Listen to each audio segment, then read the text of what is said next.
The Observer Effect by D1 times 1 Lady. Chapter 10, Romanov. Back in her hotel room, Laurel paced furiously. She hadn't meant to drop her invisibility. It had been a subconscious decision made in a split second of weakness. I'm just like those criminals that are so proud of their own cleverness that they want to get caught by the police, she remonstrated with herself. She was panicking a little because he had seen her face. Jarvis had seen her face. If Tony had been anyone else, she would have returned and obliviated him. She was angry at herself for her carelessness, but not nearly as angry as she ought to be, which made her even angrier.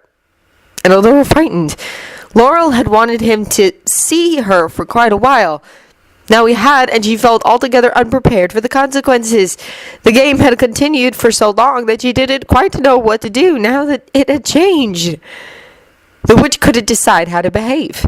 She supposed that she should carry on as she had before. It would be the safest route. Perhaps none of his cameras had managed to get a clear shot. Running a slim hand through her perpetually messy hair, Laurel tried to convince herself that her fears were all for nothing. The attempt wasn't particularly successful. If she had learned anything in the last few months, it was not to underestimate Tony Stark. That night, Tony had his first dream about her. The witch was just as elusive in his subconscious as she was in reality. In his sleep, he remembered those bright, far-too-green eyes, the self-possessed, slightly mocking tilt of her lips, and how her slender, supple body had pressed against his for one long, charged moment. But in his dream, when he tried to embrace her, she fluidly slipped out of his grasp and returned to the shadows, gracing him with a taunting laugh before disappearing altogether. He woke frustrated, feeling rather like he had stumbled into a fairy ring. According to tradition, if a man entered one of those sacred circles and glimpsed an elf, he would be captivated by her illusions forever afterward. Frowning, he acknowledged to himself that he was pretty damn captivated. Trying to shake off the feelings of futility dredged up by his dream, he wandered down to the lab to see if Jarvis had made any progress with his image search. The wait maddened him. His AI had detected her twice, once outside a restaurant, and another time as she walked down a busy street. On both occasions he gave pursuit, but she was long gone by the time he arrived, landing as Iron Man amid a crowd of curious and excited bystanders. Never a very patient man, especially now that he had so little time to live. The inventor came up with another scheme, while Jarvis continued with the cameras. Perhaps a gift was in order. She had given him so much, and it couldn't hurt to reciprocate. All women liked jewelry, right? Ever since their encounter, his visitor had continued to drop in and pretend that nothing had changed between them. She had remained invisible, left his coffees, and usually a newspaper clipping or two, and sometimes spared a few written words for him in the evenings. He found this infuriating because he had been so close. He had her in his grasp and foolishly released her, thinking his victory already secure. This particular evening, Tony was in his home gym. Laurel hardly ever ventured into that part of the house because Tony was rarely there at night.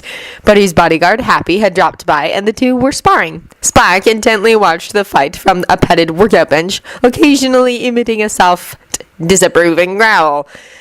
The witch observed for a little while, noting that the engineer moved with grace and agility, not qualities one normally associated with someone that donned metal armor to fight. His friend was larger and heavier with a longer reach, but the inventor was swift and clever, instantly calculating each move with lethal precision. The witch didn't know how long they had been boxing before she had arrived, but both seemed to be flagging. Their movements grew notably slower and clumsier over the next half hour, but they doggedly continued, neither wanting to give in. Laurel actually felt relieved when Pepper arrived with Tony's new personal assistant in tow. She impatiently leaned forward, wanting to find out everything about this new character coming on the scene. When she saw the woman Pepper had brought to introduce to Tony, her first thought was that the redhead was either the most secure woman that had ever lived, or that she didn't really care much about her romantic attachment to Tony. The new assistant was supermodel gorgeous, with a body that had probably been immortalized in poetry or sculpture at some point. Laurel's eyebrows rose as she listened to Pepper rattle off the crimson-haired beauty's qualifications. Fluent in several languages, modeled in Tokyo, the witch was officially impressed. Dressed in sweatpants and a t-shirt, drenched in sweat and looking incredibly ill, Tony stepped out of the ring and came to greet the woman. His eyes looked enormous and almost black beside the sickly pallor of his skin. Laurel's niggling worry that he might be unwell persisted. She felt like she had overlooked something important when it came to him. Tony was always checking some sort of levels that had to do with his arc reactor. Perhaps it had side effects, or maybe it was somehow shortening his lifespan. She would have to look into it because she couldn't stand the thought of anything bad happening to him. Laurel had never felt so protective of someone else in her life. She wasn't quite sure why. Tony Stark was about the furthest thing from a damsel in distress. He was a superhero, for Merlin's sake. But the more she saw of him, the more valuable he seemed. Her respect for the tall, voluptuous new hire turned to suspicion when Tony cajoled her into the ring with his driver Happy. She moved as quickly as a black mamba, using every part of her body to incapacitate the much larger man in less than a heartbeat. Laurel was sure this Natalie's legs had been around his neck. She narrowed her eyes, because the only people likely to have those kinds of skills were ninjas, assassins, and other dangerous, well-trained mercenary types. Iron Man might be a hero, but Tony Stark was vulnerable and well-known. Besides the terrorists that might want Iron Man out of the picture, there were plenty of other people that coveted Tony's technology, or the man himself. Even the government was after his tech. She remembered the acquisitive gleam in Colonel Rhodes' eyes when he had asked about Tony's old suit. She was reasonably sure that his avarice was on behalf of his employers, although no doubt they had promised that he would wear the suit and serve as the new, officially sanctioned Iron Man if he managed to pry one out of its creator's hands. Her common sense told her that Rhodes wasn't the only avenue being pursued by the government. In any case, Miss Rushman was about to be thoroughly investigated. Tony flirted outrageously with both the redheads, but his heart didn't seem to be in it. Eventually, his guests took their leave, and he disappeared around the corner, presumably to take a shower. Laurel didn't know whether or not to wait for him in the lab. Finally, she decided that a stalker ought not to care about things like appearing too needy, and apparated downstairs. Her eyes were immediately drawn to a small silver package lying on the work table, where she usually left his coffee. A metallic green bow topped the square surface, with a gift tag peeking out from under the ribbon. The witch expected a trap, and deliberated for several moments before reaching out and snatching up the box. The wrapping felt silky against her hesitant fingers, but she relaxed a bit when no needle pricked her skin or tiny capsule sprayed chemicals in her face. The card read, "To the green-eyed goddess of stalkers, pyrotechnicians, and engineers. No hard feelings. From your devotee." Still suspicious, but already smiling, Laurel gingerly plucked the ribbon and lifted the lid of the box. Inside lay a beautiful bracelet of gems and woven metal. Its gossamer threads glimmered in the light, setting off the large diamonds that sprinkled it to great effect. She couldn't quite determine its construction, because it gleamed strangely and sat so lightly and delicately in her hand. It seemed silvery at first, but when she shifted her grip, the metal glinted gold. At some point during her odd perusal, Tony had re-entered the lab. His black hair still shone wetly from his shower. The witch suspected that Jarvis must have notified him that she had discovered the package. "It's gold titanium alloy," the inventor spoke up. "The same as my suit. Actually, the very same. The scrap metal was what I had lying around my lab when I made it." "And I suppose the diamonds were also just lying around your lab?" Laurel retorted via the whiteboard. He felt a little anxious that she would realize he'd chosen that metal because it was his own particular alloy. The engineer secretly liked the idea of sharing a connection with her, of them being the only two people in the world to don that metal. It was almost like having her wear his colors. Tony gave an exaggerated shrug and said flippantly, "Well, no, but I know it's just a trinket to you. You could probably make something like this just as easily with your magic. I remember when you created that sword with the huge emeralds." Horrified that he would denigrate something so beautiful, she exclaimed, "You're wrong. In order to create something, I first have to imagine it. I could never have envisioned anything so exquisite. The design is intricate and unique. I've never seen a piece that is more to my taste." "Flatterer," he retorted laughingly. "Sometimes," she agreed easily, "but never to you. And it's nothing less than the truth when I say that you make quite the gifted goldsmith. At the risk of sounding appallingly sentimental, this gift is even more precious because you made it with your own hands.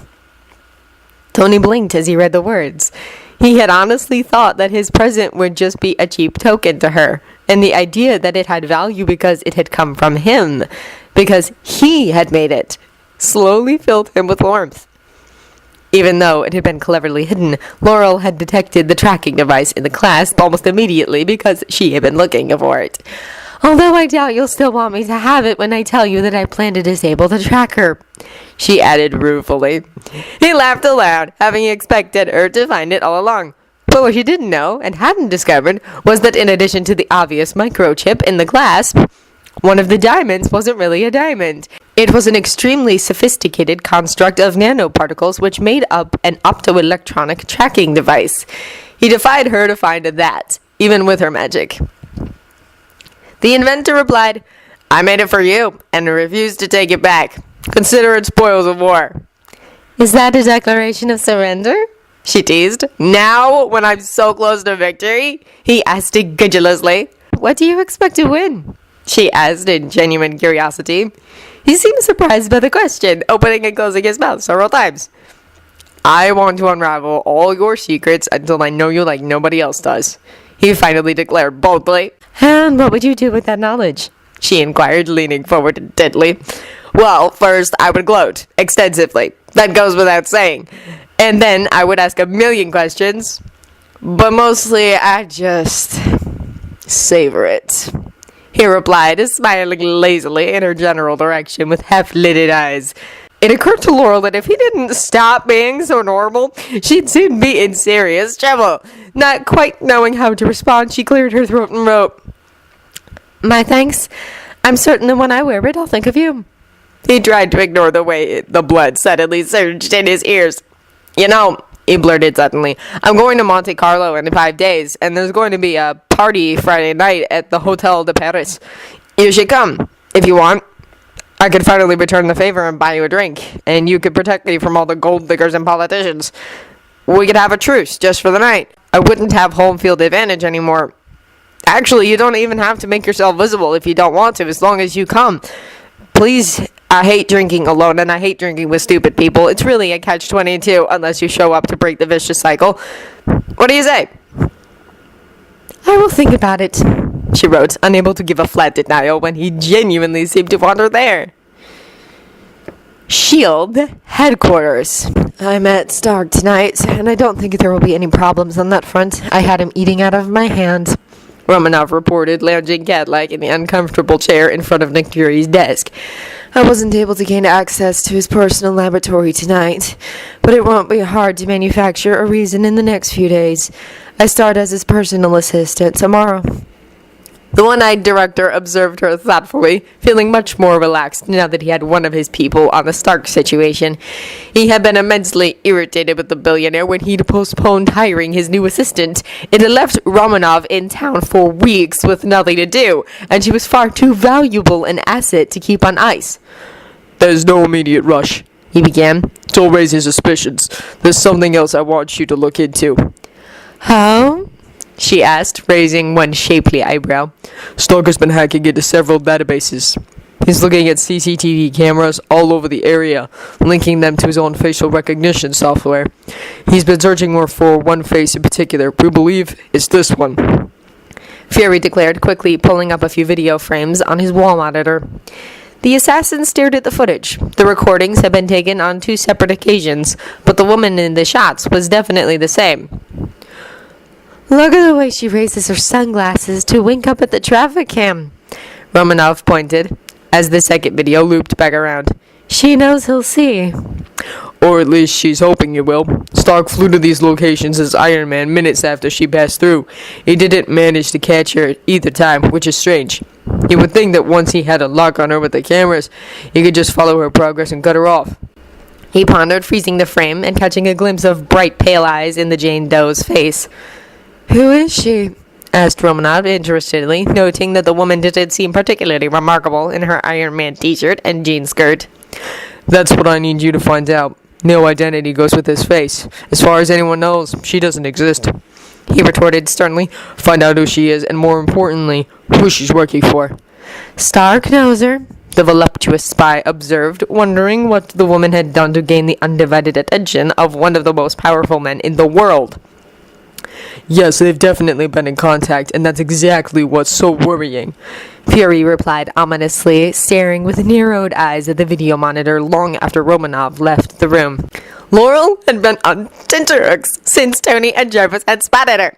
2 days afterwards, just as she had left a restaurant and automatically raised her notice me not charm, she heard a commotion behind her.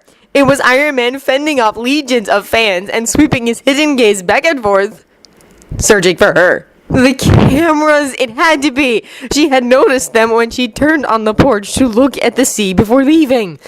Even though she was awed by his capabilities and a little bit afraid that he'd found her once, Laurel was a gambler and a risk taker in art.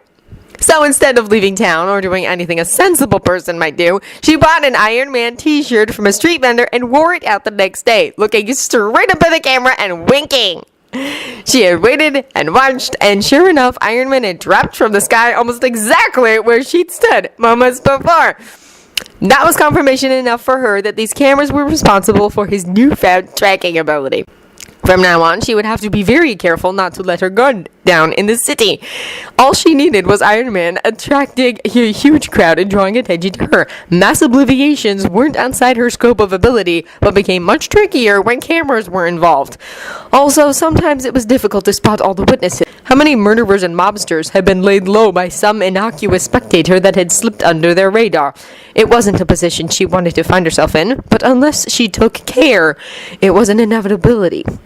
Because Laurel felt on shaky ground when it came to Tony, she spent the next couple of days trailing his new assistant and trying to think about him as little as possible. It was harder for her to keep up the silent, invisible act these days than it had been in years. All of a sudden, she was bursting with conversation. Every time she saw anything funny or interesting or difficult to understand, she wanted to talk to Tony about it. She kept up her good deeds, but now they usually took place after closing hours. Frequently, her exploits didn't make it into the paper, and on those days, she would leave Tony a note instead of a clipping. The one she had dropped off this morning read, 2 children, brittle bone disease, Chicago. Treated with single dose of the potion Skelegro every day for 3 days. Result, bones now strong. Bodies have adapted and started producing collagen at normal rates. Experiment successful. Her memos to Stark might have been cold and clinical, just a clumsy effort to reach out to him and please him, but she had no idea how much he treasured this tangible evidence that she craved his admiration. Tony marveled at the miracles she accomplished and the fact that she openly confessed to doing them for him. He saved all of her notes and clippings in a cigar box that he hid in his closet and tried not to think too hard about his sudden foray into hoarding. The task Laurel had set herself proved incredibly boring because the new hire was never left alone. Pepper guided her around company headquarters and taught her the job, which seemed to involve a lot of scheduling and calls. Laurel felt a little bad for Rushman. Nearly every office worker she passed craned their neck to follow the motion of her body. The witch knew from experience that it was exhausting to be ogled constantly. Back in the wizarding world, she had been a familiar face, and had been able to go anywhere without being scrutinized by judging eyes. It had been a slightly different scenario because people hadn't been eyeing her for her sex appeal, but the experience had been quite uncomfortable all the same. On the 3rd day, Pepper finally left her fledgling employee to her own devices. Laurel had become a bit complacent, following closely behind the red-headed assistant whenever she ran errands. In spite of her allure, Miss Rushman knew how to take care of business. A sharp mind lurked behind that seductive charm. The witch found herself bored to death, noting that if she had Rushman's job and had to argue with twittering imbeciles all day, the Imperious Curse might see quite a bit more use than it currently did. On day 4, Laurel was ready to give up. Rushman hadn't done anything out of the ordinary. It wasn't a crime to be good at her job. It wasn't even a crime to call Tony and say, "Hello, Mr. Stark," in a low, sultry voice that might as well have been saying, "Happy birthday, Mr. President." Although Laurel secretly felt that this should, in fact, be considered a crime, she told herself that she wasn't jealous, just concerned. But Rushman never departed the straight and narrow. She hadn't even approached Tony in person yet. So far, she had opted to contact him by phone because of the backlog of work she'd acquired during the transition. Iron Man was in high demand, and now that the expo had started, so was Tony Stark. Rushman had been swamped with requests for his appearance by everyone imaginable. Media outlets, visiting dignitaries, celebrities, charitable organizations, etc. She was also kept busy making the arrangements for his impending visit to Monaco. Absent-mindedly counting Rushman's steps as she strode purposefully toward the elevator, Laurel forgot her suspicions and walked a little too close to her heels. All at once, the redhead spun around, sweeping a long leg in an arc around her. Her foot nearly got Laurel in the ribs, and if the assistant's pencil skirt had allowed her better range of motion, she would have had a direct hit. The witch leaned backwards in surprise and lost her balance, landing on her tailbone with a painful impact. Scooting backwards on her rump, the witch stared warily up at the woman, who no longer seemed the least bit friendly or harmless. Rushman probed in every direction with her calculating eyes, and at one point even seemed to sniff the air. That encounter rekindled Laurel's suspicions, and she wasn't even surprised when, at the end of the day, Rushman effortlessly broke into Tony's empty office. The spacious room adjoined the redhead's own office, and she padded in as though she owned the place, sitting down at the desk and firing up the computer. Rushman pulled a small device out of her skirt pocket and slipped it into one of the side slots. Laurel had never seen any technology like this before. It didn't look like a traditional flash drive. The witch grudgingly admired the other's cold-blooded efficiency and probably would have let her carry on with her business if her actions had threatened anyone but Tony. But the brazen spy had made the mistake of targeting the one muggle in the whole world that mattered to Laurel. And for that, she had just gained a magical opponent. Leery of approaching too closely after her earlier experience, Laurel carefully eased around the desk and looked over the former model's shoulder. Somehow the woman had already circumvented his password to gain entry. She was currently trying to access his engineering files, probably hoping they were his suit specs. The witch had seen enough and cast a confundus charm on the spy. If she had known that Rushman was malicious in the beginning, she would have just read her mind and saved herself the trouble of following her around to her dull day job. The witch followed up the confundus with a light compulsion charm before the dazed look had quite faded from her eyes. While you were in the ladies' room, you dropped your little metal spy gadget into the toilet and it was flushed away. Now take me to your leader, Laurel whispered, carefully modifying the assistant's memory after she had exited Tony's office in an enchanted haze. Pocketing the device, the witch followed the beautiful spy out to her car, a black BMW. Probably government issue, now that she thought about it. She followed along in her animagus form, unable to decide whether she felt happy or sad about her instincts being proved correct. It sickened her that so many people tried to prey on Tony. And Rushman! The inventor had been so kind to her the other night, bantering back and forth and insisting that Pepper make sure to give her a nice office and parking spot.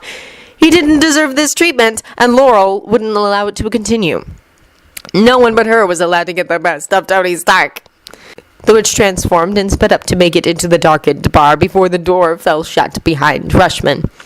She tailed her over to a plush booth, where a muscular, shrewd-looking man with an eye patch awaited her.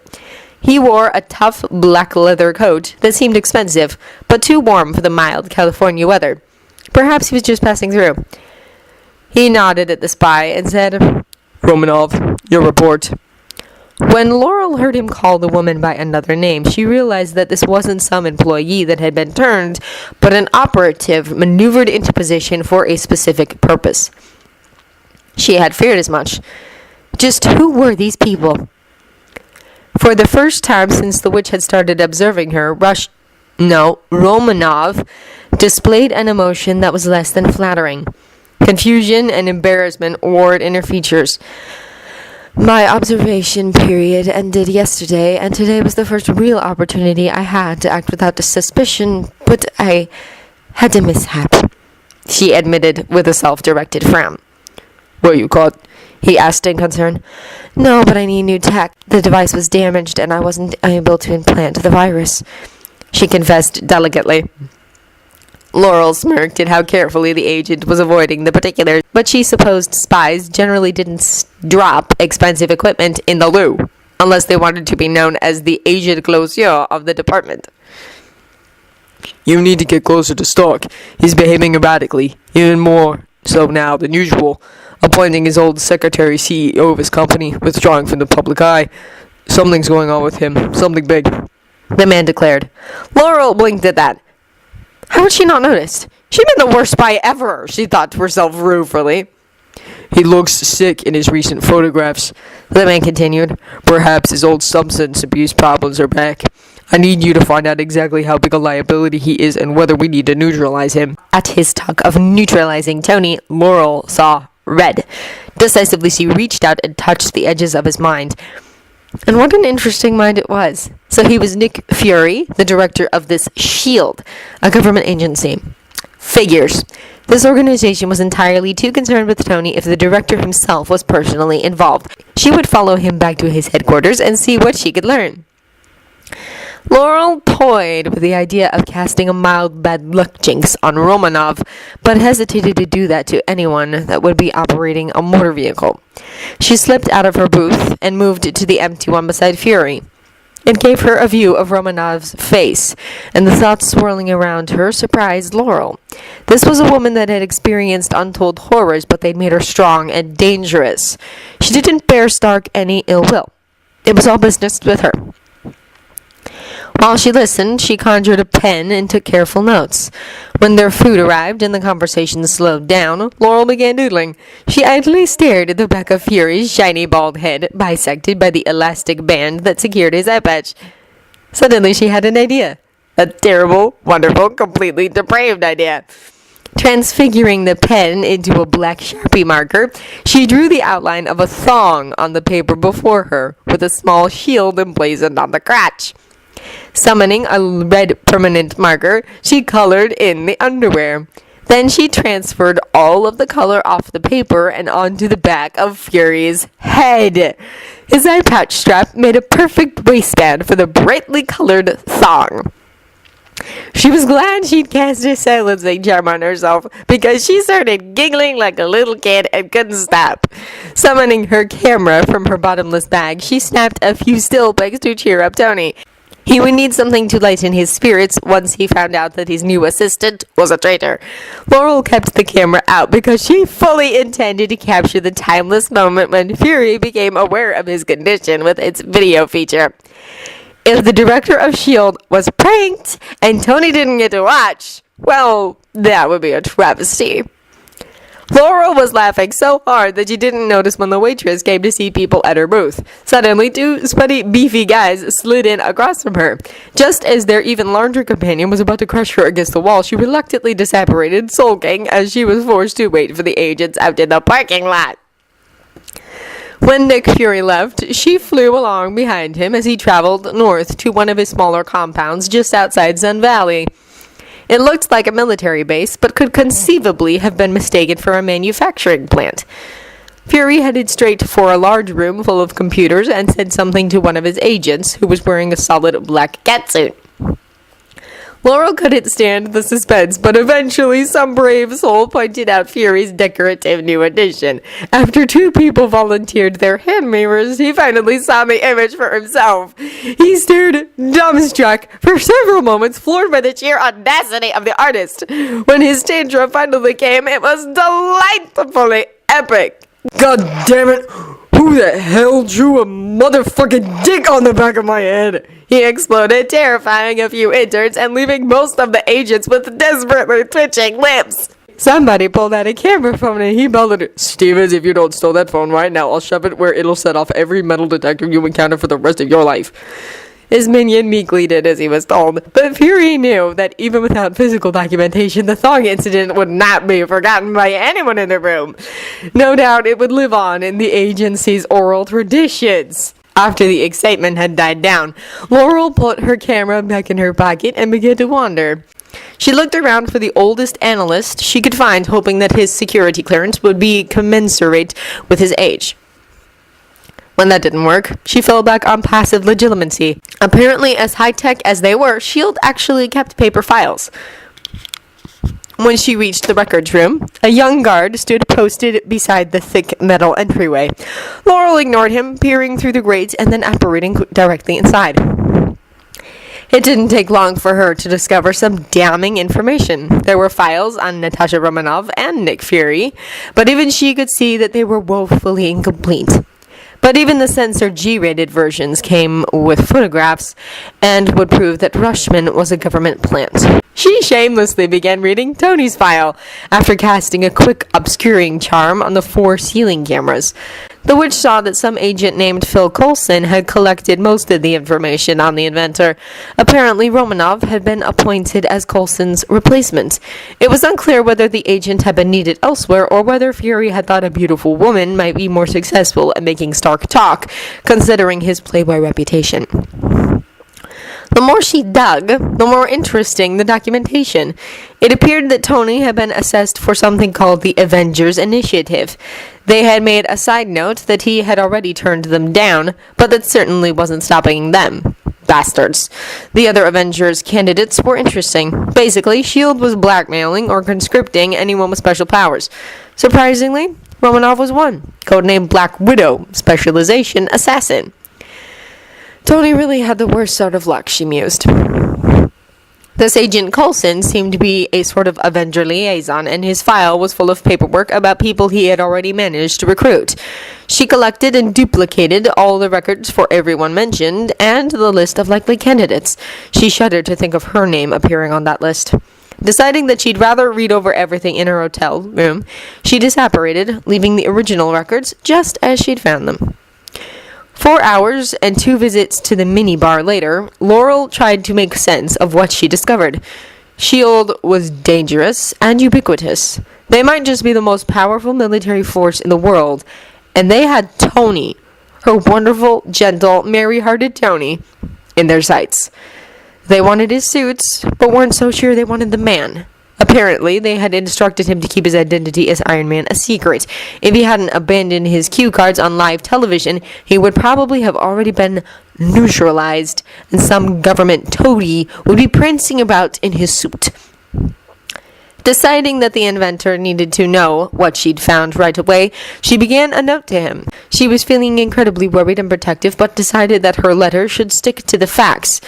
Logic had always comforted her, maybe because of its rarity in the wizarding world, and she suspected that a scientist might share that feeling.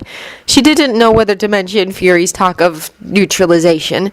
It was a rather ambiguous term, and she didn't want Tony to be unduly alarmed, because he would probably be forced to work with these people at some point, at least in a limited capacity.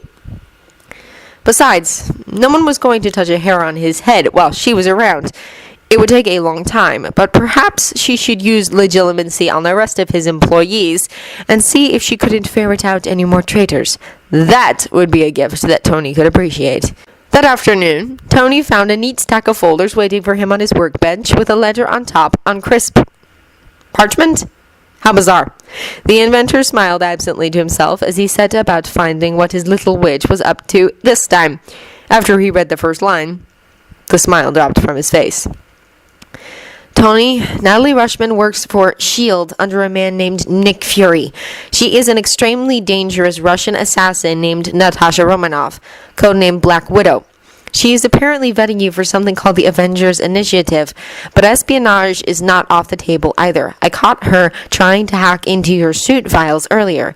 I distracted her, but she will try again now that she has almost unlimited access to the building, although I don't think there's a way to keep someone like her out. She's apparently a super spy. I went to their headquarters, address below, and found all the files that seemed relevant. The next move is yours. Choose wisely. Your resident, Poltergeist. P.S. I lifted the device in this baggie off Romanov earlier today when she broke into your office and tried to use it on your computer. I heard her say something about being a virus. P.P.S. Enjoy the pictures of Mr. Fury with my compliments. P.P.P.S. The video is even better. Tony had cultivated an image of himself as a flippant, absent-minded inventor that loathed reading and research. It made everyone underestimate him delightfully, but he could be deadly serious when he needed to be. He read and allowed himself a brief moment of hurt and regret that the beautiful redhead that had so intrigued him had been an assassin. Perhaps she was meant to take care of the cleanup in case S.H.I.E.L.D. decided that he was too powerful to be allowed to operate outside their aegis, but wasn't Avengers material. He pondered what to do and examined the device that Laurel had liberated from the agent. He had a fairly good idea of what it was. No doubt it was meant to infect Jarvis with spyware so that they could monitor all his activities and inventions. Tony was leaving for Monaco the next morning, and Rushman would be on the plane with him. It would probably be safer to wait to deal with her until he returned home. Perhaps he could reassign her so that she had less access to anything sensitive. He found the idea of keeping the assassin around to be deeply creepy, but knew that if he fired her, Fury would just send someone else. Also, he would want to know how his agent has been compromised and view him as even more of a threat than he already did. Any way he looked at it, he was in a very difficult situation. His day improved significantly when he picked up the small digital camera. Gasping in speechless glee, the inventor savored the proud moment when he realized that his witch had gotten one over on the head of S.H.I.E.L.D. The still shots were good, but Fury's meltdown was priceless. He laughed so hard that he actually fell over and almost couldn't catch his breath to tell Jarvis that there was nothing wrong with him and that he shouldn't call the paramedics. Monaco. Tony sat at the bar of the legendary Hotel de Paris in utter boredom. He had already had run-ins with Justin Hammer and Christine Holier Than Thou, even though I fell into your bed on our first meeting and wrote gossip about your personal life for a fashion rag Everhart. Okay, so maybe he was a little bitter. He and Pepper had arrived together, but she had split off from him the moment they'd entered the door, wanting to make the rounds and soothe bloated egos. Tony felt thankful that she was willing to do it because he couldn't be bothered. He had reached that dangerous stage of drinking where he had had just enough alcohol to make him tired and lethargic, but not nearly enough to buoy his enthusiasm or dull his devastating wit. Hammer had found that out the hard way, Tony thought with grim satisfaction. The other man had practically limped away from their earlier sparring, but now the engineer had no one to play with. Several people he knew had approached him and been summarily greeted with false smiles and a few lines of polite small talk, or the occasional bit of trash talk. Beautiful, gold-digging women always flocked to him, hoping that they would see something unique in their mass-produced personas. He looked past them, unable even to pretend to listen to their prattling now that he had no interest in sleeping with any of them. Some fans had greeted him, and that had been rather more pleasant, but the party was just so dull. The music sounded like something he'd heard in an elevator 15 years ago. The women all struck him as insipid, and Justin Hammer was there. That fact alone significantly lowered the party's potential. Glancing over at a table near the dance floor, he spotted Romanov charming two young security guards. While she laughed her sultry laugh, her cold gaze roamed around the room, taking in its every nuance. How could he not have realized that she was a spy? The graceful, dangerous way she moved, the hard glint that never left those lovely gray-green eyes. Everything about her practically screamed predator. He hoped she didn't approach him. Since Laurel's revelations, he had barely found it in himself to be civil to his new assistant, and avoided her as much as possible, knowing that the trained spy would pick up on his uncharacteristic icy reserve. But he felt worn and heartsick at reaping betrayal at every turn. He had taken a chance on Natalie Rushman, had offered her a job and his friendship, only to discover that she meant to compromise Jarvis, help steal the things he had made, and force him into indentured servitude to a government agency. He quickly looked away and downed the rest of his drink. Before he could beckon the bartender over, the inventor caught sight of something that almost made him fall off his stool. In a form-fitting Grecian-style gown in emerald green, his little sorceress swept into the room as if she owned the place. No one seemed to notice her presence, and he couldn't understand why. She was mesmerizing. Her collarbone and one white arm were completely bare, save for the diamond bracelet. His diamond bracelet, he noticed with a thrill, which encircled her delicate wrist. The dress was pinned at one shoulder, with golden fretwork adorning the neckline and gauze fluttering breezily over her other arm, almost pooling at the floor. Her calculating green gaze swept the room, finding him almost immediately. Her lips quirked up slightly in greeting as she prowled towards him, and Tony's boredom evaporated to be replaced with the keen sense of exhilaration that she always evoked in him. Is this seat taken? She drawled, amusement playing around her mouth as she drank in the engineer's astonished expression. "You actually came," he murmured in awe as she boldly perched beside him, so close that he could feel the fabric of her skirts brush against his legs. Glancing up and meeting his profound dark eyes, Laurel retorted playfully, "Well, I was invited. How could I resist a foray into the neutral zone? It's only sporting." After you slithered out of my grasp the other night, I thought you didn't have much use for sportsmanship," he snorted. "My dear Mr. Stark, I have a use for everything." Her smile was sharp and predatory and made his pulse pound loudly in his ears. The witch had seen him in a suit before, but it had been from a distance. Up close, his bone structure seemed almost aristocratic, from his well-carved cheekbones to his straight nose to his strong chin.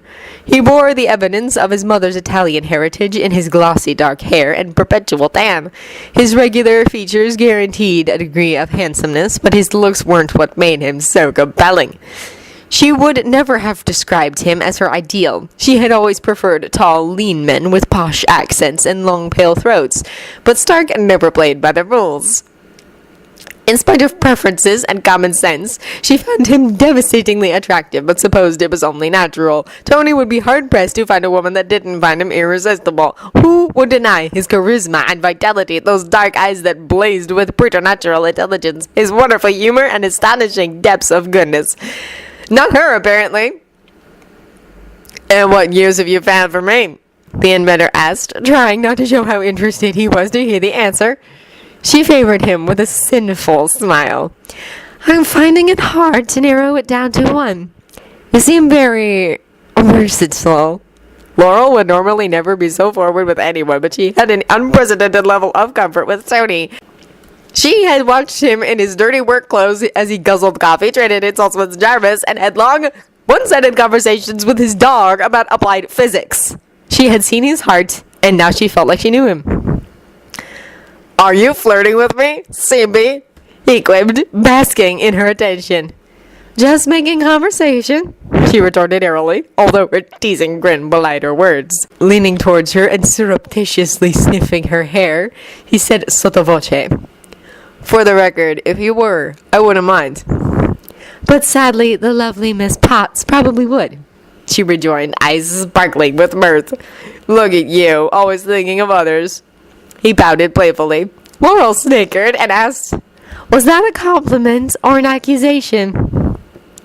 "What do you think?" he rejoined, as he busily tried to commit her appearance to memory. "I think that only a lover could make that an accusation. Since you're not, you must have meant it as a compliment, so I'll thank you for it," she reasoned, a gleam of challenge flashing up at him from under her lashes. Tony loved having her undivided focus. Experiencing the full force of that bright gaze was the most intoxicating feeling he knew. He had always enjoyed attention. He blamed his loveless childhood for that, but didn't quite know what to make of his sudden desperate craving for her regard.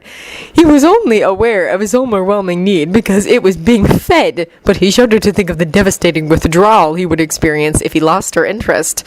After a moment of reflection, he supposed it was a moot point, because he would probably die before that could occur. "If you're feeling really grateful, you might tell me your name," he ventured nonchalantly. "I thought men liked mystery. Anyway, does it really matter?" she murmured disinterestedly, and scrambled for something to say that would distract him from further questioning. "I'd like to know who to pray to," Tony rejoined with a smirk, uttering the cheesy remark with enviable confidence. She groaned and dropped her head at the terrible line, but couldn't help but be a little charmed at the same time. His force of personality could cover a multitude of sins. "Hold off on that," she laughed. "Even I know that things don't tend to go particularly well for anyone that's ascribed divine honors.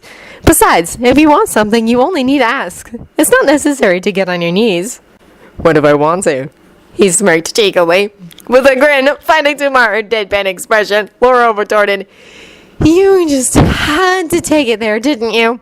You totally set me up, don't deny it, he murmured playfully. He looked up and frowned slightly. Laurel followed his gaze and spotted the beautiful red-headed assassin. She resisted the impulse to bare her teeth at her. It's my understanding that several James Bond movies took place in Monte Carlo. I suppose it's rather de rigueur for spies to make an appearance here, she commented, idly inclining her head towards Tony's new assistant, who was glancing alertly around the room as though searching for something. Romanov was probably looking for her employer, but she would never spot him under her notice me not charm, Laurel thought smugly, absently fingering the delicate wire of her bracelet. Tony grimaced at the reminder that he had another Obadiah working for him. Grasping hold of her earlier comment, he inquired, I almost missed it, but did you just make a pop culture reference? You know about James Bond? The witch glanced at him and grinned, the low light from the chandeliers causing an interesting play of shadows over her eyes and the hollows of her cheeks. Wikipedia, she shrugged. I've been trying to educate myself on arts and entertainment to blend in better. Stark nearly sputtered with horror. You're going about this all wrong. Pop culture has to be experienced firsthand. You'll never understand the appeal of the James Bond movies unless you see them for yourself. When she looked at him doubtfully, he declared, I think you're going to need a tutor. He'll have to have impeccable taste. That's a given. So someone cultured, with a wide knowledge base, dazzling sense of humor, breadth of experience. Tony trailed off, his playful offer filling the space between them. So you think I need to find an elderly man? She asked in mock confusion, eyes dancing with delight at his sudden pique. His dark eyebrows rose comically. Elderly, he yelped. No, someone in the prime of his life, he corrected. Like that look over there? She inquired disingenuously, pointing at a random man in the crowd. You're a wicked little creature, aren't you? I really should have gone ahead with my plan to have an exorcist purify the lab, he retorted with a sly look. Aye! She grinned. Would you like a drink? Tony asked. Now that she was so close, he could not stop staring. Always a tactile person, Tony struggled to rein in his desire to reach out and feel how soft her hair was, to see if her cheekbones were as sharp as they looked, or whether he would be able to feel the prickle of her magic if he stroked her skin. He needed a drink to hold this very minute, or he wouldn't be held accountable for his twitching fingers. Under the circumstances, a martini might be a props, she proposed. Oh, good call. Now I guess we just lean back, sip our drinks, and try to look mysterious. Maybe people will think we're spies, Tony suggested, looking absurdly pleased at the idea. Laurel snorted and considered his words. Well, I suppose you could be a flamboyant agent, like James Bond or Mata Hari. You're too noticeable to be a ninja spy like Romanov. Hey, I could so be a ninja spy, Tony objected. No way, she grinned. You'd be wasted in that line of work. Think of all the stillborn quibs. Your mouth is one of your best assets, so you might as well play to your strengths. I bet you can talk your way out of and into anything.